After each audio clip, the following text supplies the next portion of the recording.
الف لام میم را۔ اے نبی، یہ کتاب الہی کی آیتیں ہیں، اور جو کچھ تمہارے پروردگار کی طرف سے تم پر نازل ہوا ہے حق ہے، لیکن اکثر لوگ ایمان نہیں لاتے۔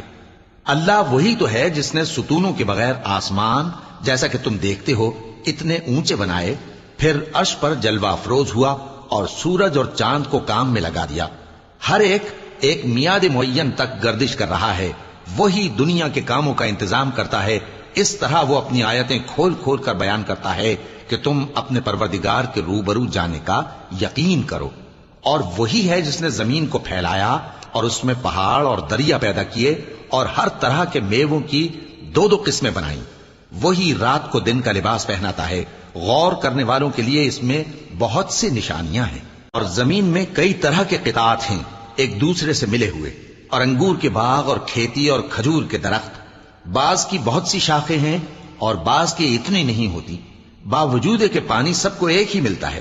اور ہم بعض میووں کو بعض پر لذت میں فضیلت دیتی ہیں، اور اس میں سمجھنے والوں کے لیے بہت سی نشانیاں ہیں۔ اگر تم عجیب بات سننی چاہو تو کافروں کا یہ کہنا عجیب ہے کہ جب ہم مر کر مٹی ہو جائیں گے تو کیا از سر نو پیدا ہوں گے؟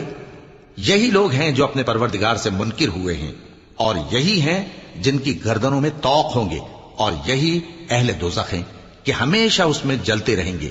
اور یہ لوگ بھلائی سے پہلے تم سے برائی جلدی سے مانگتے ہیں، یعنی طالب عذاب ہیں، حالانکہ ان سے پہلے عذاب واقع ہو چکے ہیں۔ اور تمہارا پروردگار لوگوں کو باوجود ان کی بے انصافیوں کے معاف کرنے والا ہے، اور بے شک تمہارا پروردگار سخت عذاب دینے والا ہے۔